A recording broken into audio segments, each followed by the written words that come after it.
Piliin mo rin ang Pilipinas, kapulo ang kwintas ng perlas. Piliin mo yan, piliin mo, kayamanan niyang likas. Piliin mo, Pilipinas. Nestled along the beautiful coast of Zambales, San Felipe is a place where nature's splendor meets the warmth of a close-knit community. As tourism grows, one thing remains clear. San Felipe is not just a destination. It is a journey that we embark on together.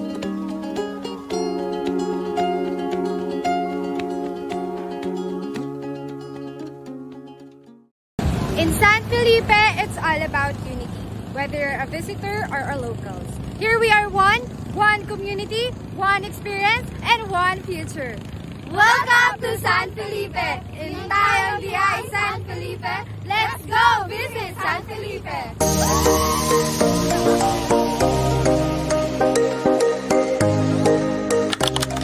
San Felipe offers a unique blend of relaxation and adventure, making it a sought-after destination for travelers.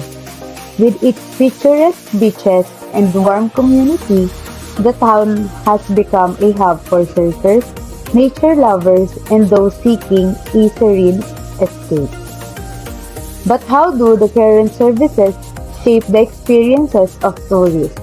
And what role do the local businesses and local government play?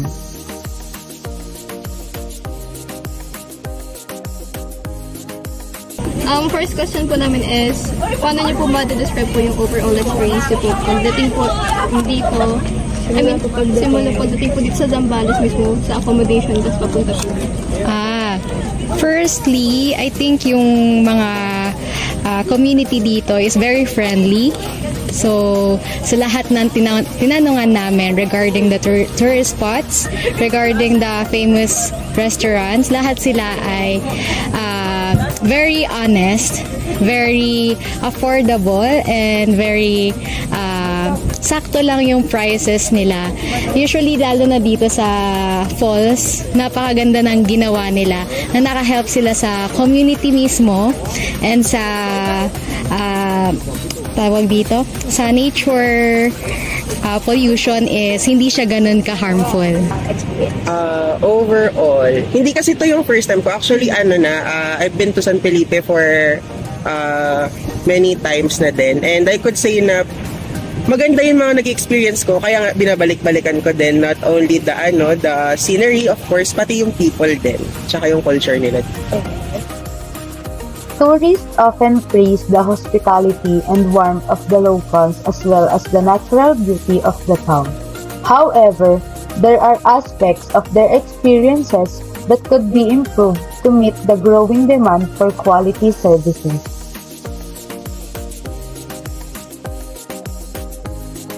Meron po ba kayong challenges po na encounter po nung papunta po dito, like in terms of transpo, accommodation po, or something? For transpo, so far wala. Accommodation wala. Ang meron lang is yung connectivity sa network. Since may mga dead spots, usually sa mga, sa accommodation namin, walang signal. Pero good thing is may wifi. So far, wala pa naman. Pero meron kasing mga rumors na kumakalat ngayon na doon sa kabila meron mga nangyayaring nakawan. Pero sana, rumors lang talaga kasi para maano na din yung safety ng mga ayun nga. Siguro yung paghahanap ng pagstayan. Bali, wala pa po kayong kanina. So parang on the spot, DIY. Kasi bali biglaan lang talaga to. Very spontaneous lang. So parang mabilis naman po yung hindi. Kasi naghahanap kami ng affordable and yung budget friendly per student. Pero okay yung pinaka-pag-sustain namin. Okay yung room, okay yung price, reasonable naman siya. So far, so good. Aware po ba kayo na pag 6 PM bawal na? Yun lang ang hindi. Ngayon. Oo. Kasi ang alam ko before is 10. Oo. Then, okay naman din siya. Kasi kung mapapansin nyo nga yung medyo mataas, medyo delikado rin talaga sa tao. internet connectivity, accommodation security, training and resources for programs and emergency protocols are just among the challenges visitors highlighted that need definite improvement.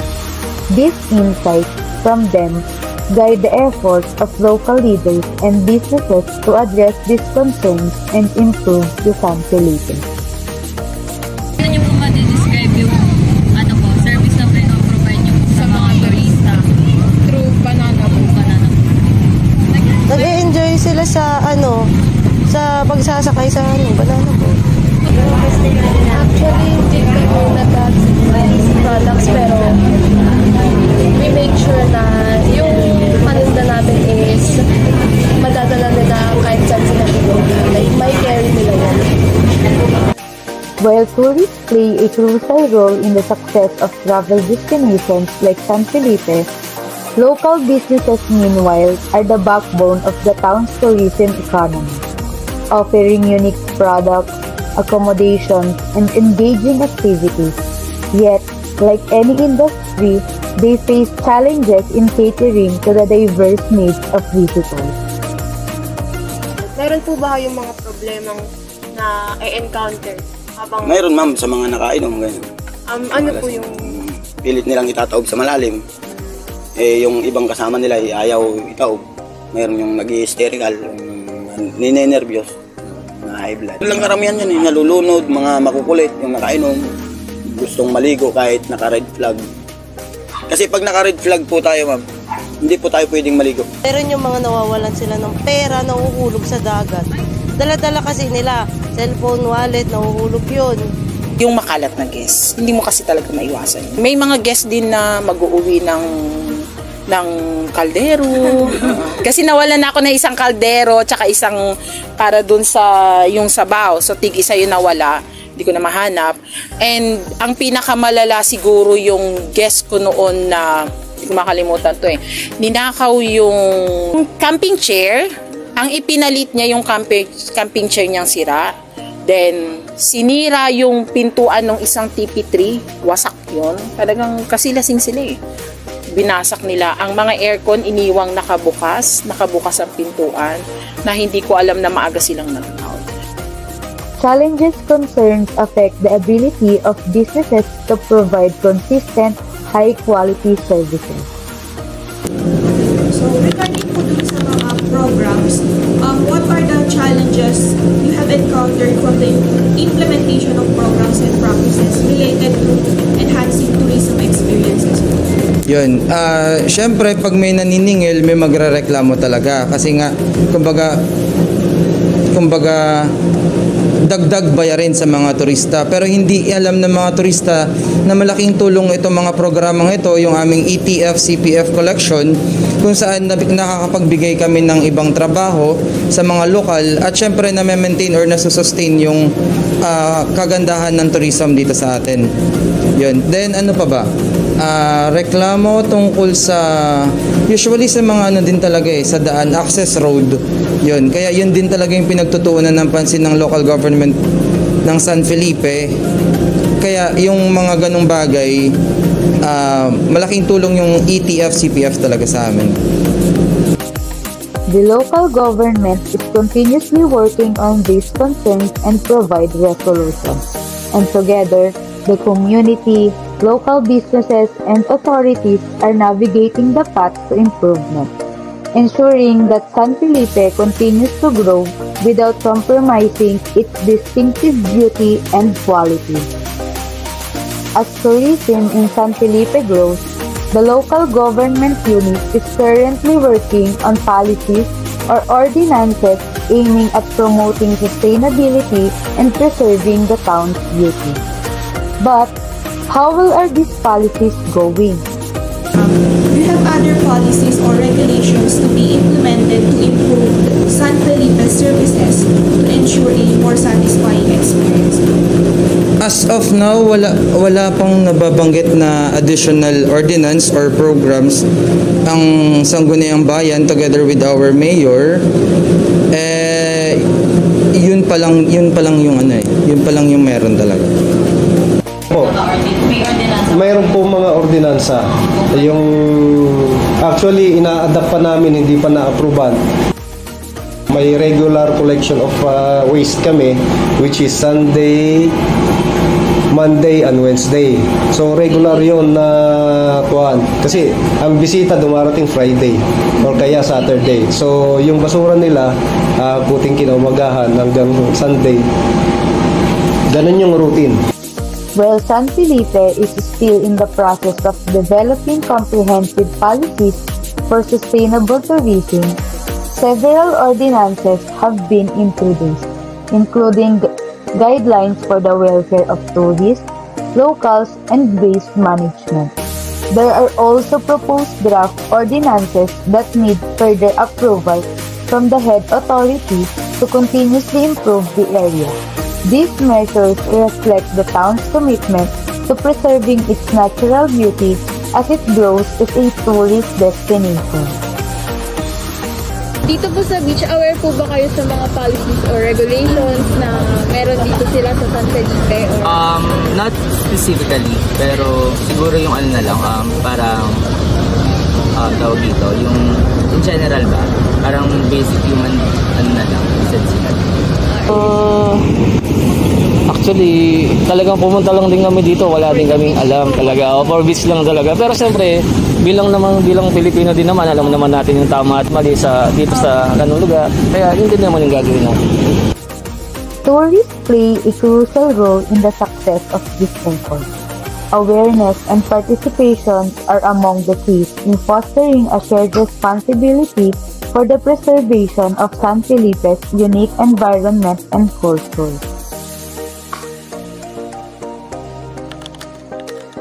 Feedback from visitors are valuable in shaping the future of San Felipe's tourism sector. Their observations and recommendations highlight opportunities for growth and improvement of service quality in San Felipe. Sa tingin niyo po, ano po yung need or kailangan natin i-improve sa San Felipe para maiwasan yung mga ganong problems? Siguro yung mga mga barangay officials natin magtalaga pa ng mga tanod or kaya yung mga magbabantay lang sa bawat station, lalo na dun sa New Liuliwa, para ma-enhance pa yung safety tsaka yung security ng mga tourists, hindi lang ng tourists, syempre ng mga locals na din. Siguro for me maglagay sila ng oras talaga na kunyari, Monday 9 AM magpipick up ng basura para kami na nasa looban, alam namin kung anong oras namin, aware kami kung anong oras namin pwedeng iwan yun. What are the policies or regulations you currently have to promote environmental sustainability of the place? Yun, saktong-sakto no, kababanggit ka nga nung ETF, CPF namin na nagko-collect na kung saan dito nakukuha yung mga pinangbabayad or pinapasahod na ng local government sa tinatawag naming coastal cleaners. Yun, sila yung mga naglilinis sa coastal areas na may hirap naman talagang ma-maintain sa dami ng mga turista na dumarating sa atin. Then meron din doon din nakukuha yung mga maliliit na rehabilitation programs ng mga daan, mga potholes na nagiging challenge para marating ng mga turista yung mga tourist sites. Then meron din kaming ordinances regarding ATVs kung saan nare-regulate yung paggamit ng ATVs kasi hindi naman madami, pero may mga reklamo tungkol sa paggamit ng ATVs. Malaking tulong siya when it comes sa tourism industry, pero yun nga, kumbaga naki-question kasi yung safety ng ibang turista. Kaya nagkaroon ng ordinansa tungkol sa paggamit ng ATVs, ng tamang paggamit ng ATVs sa ating baybayin. By combining visitor feedback and the authorities' endeavor, San Felipe can position itself as a model for sustainable and community-driven tourism, ensuring its resources are preserved for more generations to come. San Felipe is more than just a destination. It is a community, a culture, and a story waiting to be discovered. With collective effort, this town is on the path to becoming a sustainable haven for tourists and a proud home for its residents.